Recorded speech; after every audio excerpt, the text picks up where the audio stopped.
जिंदगी के उतार चढ़ाव के अनोखे रंग और उनसे जुड़े उतने ही मुद्दे, चाहे वो हो शिक्षा, भ्रष्टाचार, स्वास्थ्य, राजनीति, अपराध, महिला सुरक्षा, भ्रूण हत्या, किसान और कृषि, पर्यावरण, खेल और ना जाने कितने मुद्दे।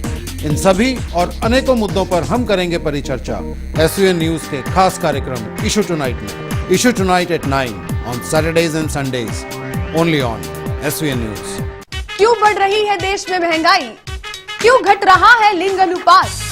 शिक्षा का बदलता स्वरूप? क्यों बढ़ रहा है भ्रष्टाचार? स्वास्थ्य के प्रति आप कितने हैं सचेत? राजनेताओं की रणनीतियां, अपराध जगत पर पैनी नजर। क्यों है महिलाएं असुरक्षित? देश में क्यों हो रही है भ्रूण हत्याएं? किसान कैसे बढ़ाएं कृषि उत्पादन? कैसे बनाएं पर्यावरण को सुरक्षित? खेल जगत से जुड़ी समस्याएं और अन्य संबंधित मुद्दों पर करेंगे बातचीत।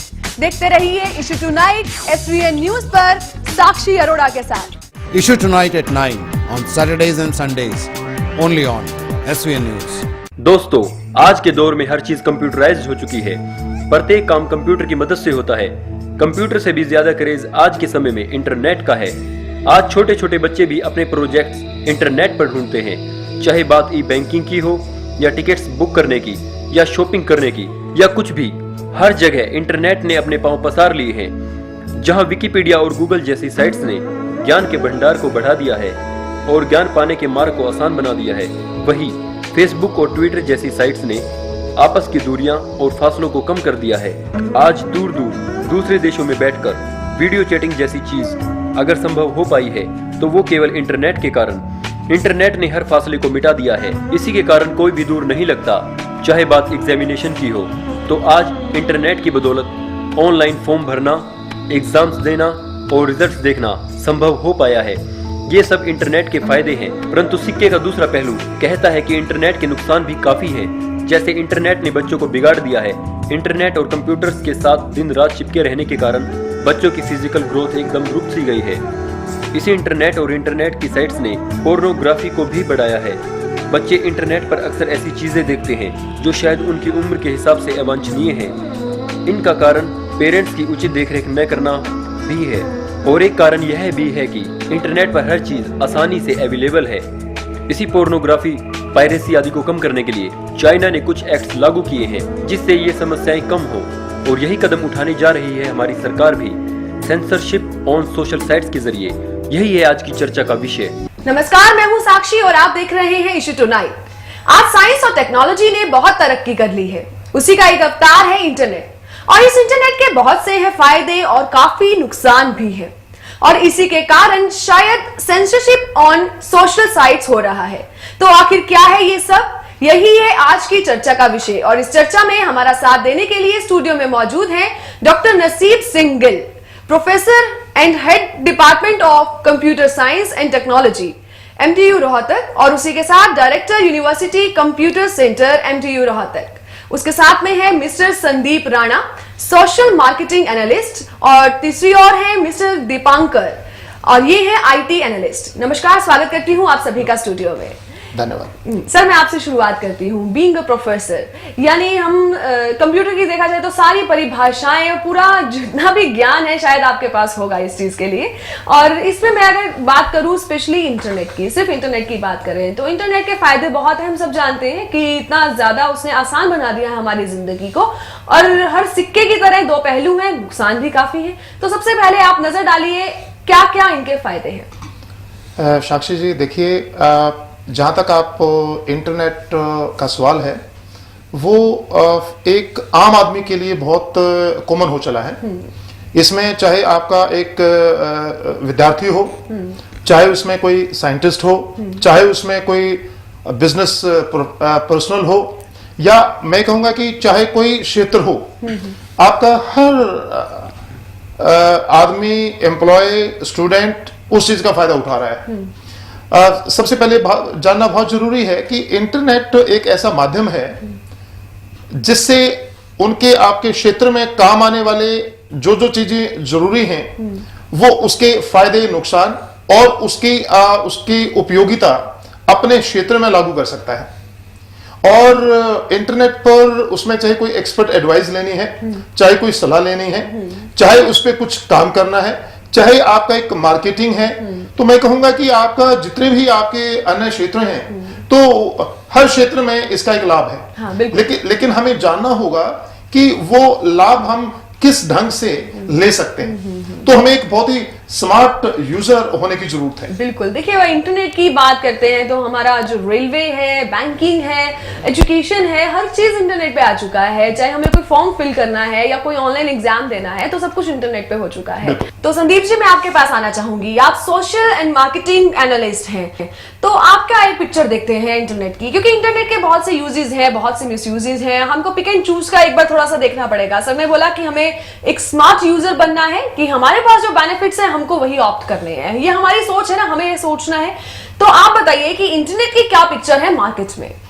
जी, मेरा जो काम है सोशल मीडिया मार्केटिंग के अंदर, आज जैसा नसीब जी ने कहा है कि इंटरनेट हर कोई यूज करता है, चाहे वो कोई इंजीनियरिंग हो, चाहे वो स्टूडेंट हो, चाहे वो पॉलिटिशियन हो, और चाहे वो कोई एक अपकमिंग आर्टिस्ट हो।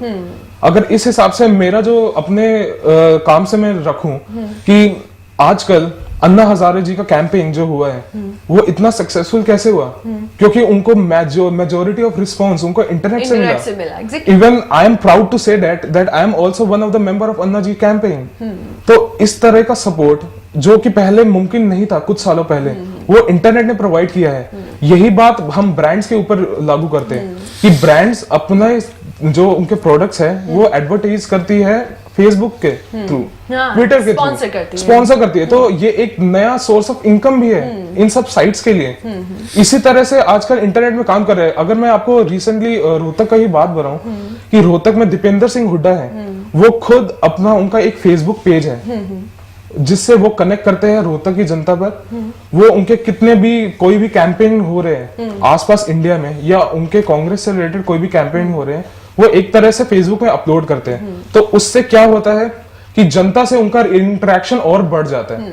एक तरह से वो ट्रांसपेरेंसी आ जाती है कि हाँ, वन टू वन इंटरेक्शन होता था। तभी आज मैं खुद बल्कि इतनी बार दीपेंद्र जी से इसी इशू पर बात कर चुका हूँ ओवर फेसबुक। तो एक तरह से जनता का कम्युनिकेशन हुआ है इंटरनेट के थ्रू, ये हुआ फायदा। अब नुकसान की बात की जाए कि जैसे आपने कहा हर चीज के दो पहलू होते हैं। नुकसान जो फायदे से ही नुकसान में जा रहे हैं कि जैसा देखा जाए कि बच्चों के लिए इंटरनेट बहुत अच्छा है, लेकिन अगर जैसे ही वो एक्सेसिव यूज हो जाता है तो एक तरह से उनका मेंटल ब्लॉकेज हो सकता है, या एक एक्सेसिव काइंड ऑफ डिजीज हो सकती है इसी इंटरनेट को ज्यादा यूज करने से। तो वही बात है कि हर चीज के दो पहलू हैं। मेरा जो काम है, मैं ब्रांड्स को अपनी प्रेजेंस इंटरनेट पर और ऑनलाइन मीडिया पर फोकस करने के लिए मैं उसको प्रमोट करता हूँ। ये मेरा बेसिकली काम है। हाँ, तो इस बेसिस पर internet is a very powerful tool for brands, for government, for any being a social media analyst. मैं आपसे एक सवाल पूछूं कि अगर आपको एक परसेंटेज देना है, 100% में से आपको कुछ परसेंट देना है इसके पॉजिटिविटीज को, कुछ परसेंट देना है इसके नेगेटिविटीज को, आपको माइंड में अपनी पिक्चर नहीं रखनी, अपने थॉट्स नहीं रखने, आपको मीडिया की आई मीन टू से पूरी सोसाइटी की पिक्चर रखनी है, तो कितना देंगे? 100% 100% फायदा, 100% फायदा, 0% नुकसान। 0% नुकसान। Thank you so much. हाँ जी, आपसे मैं बात करना चाहूंगी। बिल्कुल, आप मानते हैं, आप आईटी एनालिस्ट हैं, आप बताइए 100% फायदा, नो नुकसान, कुछ भी पंगा नहीं है? देखिए, ये चीज तो पॉसिबल ही नहीं है कि if you are living in a social world तो कोई भी चीज अगर 100% फायदा देने लग जाएगी तो भगवान बन जाएगी। एंड ऑब्वियसली इंटरनेट भगवान नहीं है। तो मैं ये कहूंगा कि 65% फायदा है, बट 35% आज भी नुकसान है इंटरनेट का, जो कि हम देखते हैं सोसाइटी के अंदर। तभी तो गवर्नमेंट जो है वो सेंसरशिप एक्ट लागू कर रही है। अगर उसके 100% फायदे ही फायदे होते हैं तो गवर्नमेंट उसके अगेंस्ट कोई एक्शन लेती ही क्यों, या कोई भी उसके अगेंस्ट जो लोग बोल रहे हैं वो उठते ही क्यों? क्योंकि 100% फायदा होने का मतलब है कि 100% सोसाइटी मानती है कि the thing is useful, but the thing is not actually useful. 65% का यूज है, मैं मानता हूँ इस चीज को। इनफैक्ट मेरा खुद का काम जो है वो पूरी तरह से we can say it's useful, but it also has some of the misuse. Obviously, वो है। Okay, just tell me one thing. आपने बोला कि जो सोशल सेंसरशिप चल रही है, जो गवर्नमेंट करने वाली है, क्या है ये? देखिए, जैसे हमने अभी बात करी कि कितने इसके फायदे हैं, कितने नुकसान हैं, तो गवर्नमेंट का बेसिकली एक स्टेप फॉरवर्ड है इसको 100% बनाने में। कि गवर्नमेंट भी चाहती है कि इसके 100% यूजफुल बन 100% यूजफुल बन जाए। संदीप जी की बात भी रह जाए, हाँ गवर्नमेंट भी चाहती है। जी गवर्नमेंट ये चाहती है कि संदीप जी की जो बात है वो लागू हो जाए किसी तरह से। तो जो 35% उसके नुकसान है, गवर्नमेंट बेसिकली उसको हटाना चाहती है। तो सेंसरशिप जो बेसिकली जो है वो एक फिल्ट्रेशन प्रोसेस है, जिसके थ्रू जो कंटेंट है इंटरनेट का वो काफी फिल्टर आउट हो जाएगा। उसके अंदर उसके ऊपर कॉपीराइट्स बन जाएंगे, लेकिन उसके भी कुछ नुकसान हैं। जैसे कि इंटरनेट के फायदे और नुकसान है, सेम वे सेंसरशिप के भी नुकसान और फायदे हैं। कि गवर्नमेंट ने रूल्स इंप्लीमेंट करने की प्लानिंग करी है, लेकिन वो रूल्स जो हैं वो 100% इंप्लीमेंट किस तरह के रूल्स हैं? मतलब आप रूल्स की बात जैसे अभी हम रिसेंट अगर रूल्स की बात करें तो 2 एक्ट्स लॉन्च हो रहे हैं। SOPA नाम का एक एक्ट है और एक PIPA नाम का एक एक्ट है, प्रोटेक्शन ऑफ IP एक्ट के नाम से। तो इन दोनों एक्ट्स के अंडर क्या है कि आपको कोई भी आर्टिकल अगर इंटरनेट से चाहिए, you have to have the copyrights of that thing, but you can not copy it. आप पढ़ सकते हैं वहां से, बट आप कॉपी नहीं कर सकते हैं। सेम वे आपको अगर कोई चीज डाउनलोड करनी है, जो कि आज बड़ा फ्रीली अवेलेबल है, एक्ट्स लागू होने के बाद आप कुछ भी डाउनलोड नहीं कर सकते। You have to. कई साइट्स पे कुछ मटेरियल तो ऐसा होता है जिन्हें हम कॉपी नहीं कर सकते। हम हर साइट का मटेरियल तो वैसे भी कॉपी नहीं कर सकते, लेकिन आपके पास काफी इस तरह के ऑप्शंस हैं कि आप हर साइट का मटेरियल कॉपी कर सकते हैं, जो कि आज के टाइम पे हो रहा है। इनफैक्ट अगर मैं हम लोग अदर मीन्स से हो गया ना, नॉट अदर मीन्स। नहीं, अगर 90% साइट्स में मानती हूँ कि 95% जो साइट्स हैं उनका जो मटेरियल उन पे है, विकिपीडिया है या कुछ भी है, हम उसे जैसे मैं कॉपी कर आपको सकते हैं। यहाँ पे एक एग्जांपल, वो बेस है किसके ऊपर? जैसे एक IP एक्ट है ना, Wikipedia is also based on a particular act and that is called as creative common licensing. It is also part of licence. उसका यूज क्या है कि अगर क्रिएटिव कॉमन लाइसेंस जिसके पास भी है, उसका कंटेंट कोई भी फ्री ऑफ कॉस्ट यूज या सर्कुलेट कर सकता है अंडर दैट लाइसेंस। ठीक है, नहीं बट कई साइट्स हैं जिसमें कॉपी नहीं होता। जी हाँ, मैं आपको उसी एक एग्जांपल दे रहा था। जैसे संदीप ने और मैंने पिछले साल काफी काम किया है इंटरनेट एंड वेबसाइट्स के ऊपर। तो हम लोग जहां से मटेरियल लेते थे, जहां पर परमिशंस नहीं है, वहां पर ये नहीं है कि आपको बिल्कुल भी अलाउ नहीं कर रहे कि आप वहां से कॉपी नहीं कर सकते। आप परमिशंस लीजिए उनसे, आप उनको एक ईमेल करिए, ठीक है, with in half an hour या 1 घंटे के अंदर अंदर आपको जितना मटेरियल प्रोवाइड कर सकते हैं आपके ईमेल एड्रेस के ऊपर पहुंचा देंगे। और इस एक्ट में ये चीज नहीं है। इस एक्ट के अंदर ये कह रहे हैं कि हर चीज के ऊपर ये चीज अप्लाई करो। ठीक है। कि जो 90% आपने अभी मेंशन किया कि 90% वेबसाइट्स के ऊपर आपको फ्रीली कॉपी करना अलाउड है, ये एक्ट ये कहता है कि उनके ऊपर भी ये चीज लागू होनी चाहिए कि you have to ask for permissions. And ज्यादातर वेबसाइट्स के ऊपर उन्होंने पेमेंट पोर्टल्स बनाने शुरू कर दिए कि if you want any material, if you want anything from that website, you have to pay for the same thing. ठीक है, नसीब जी आप भी इस पे कुछ कहना चाह रहे हैं? देखिए, इसमें अगर मैं ये बात कहूं कि आपकी जो कॉपीराइट और IPR, आपका इंटेलेक्चुअल प्रॉपर्टी राइट, ये पहले से भी है। हाँ, ये पहले से है। अगर इसकी पृष्ठभूमि आप देखें तो जो ही आपकी ये इंटरनेट जो टेक्नोलॉजी आई, और मैं आपको ध्यान दिलाना चाहूंगा कि आपका वर्ष 2001 में जब आपका जो ये cyber law enactment first time हुआ, और उसके बाद इसके कई सारे अमेंडमेंट आ चुके हैं, तो उसमें ये देखा गया कि आप किस चीज को रोकना चाहते हैं। मैं कहूंगा कि आपका जैसे पोर्नोग्राफी है, साइबर स्टॉकिंग है, आपके डिजिटल सिग्नेचर्स हैं, आपके ऑब्सीन फोटोग्राफ्स हैं, पायरेसी है। हाँ, और ये सभी मुद्दे उसके अंदर हैं। लेकिन क्या हम ये जितने भी हमारे लॉज हैं, क्या ये कारगर सिद्ध हो पाए?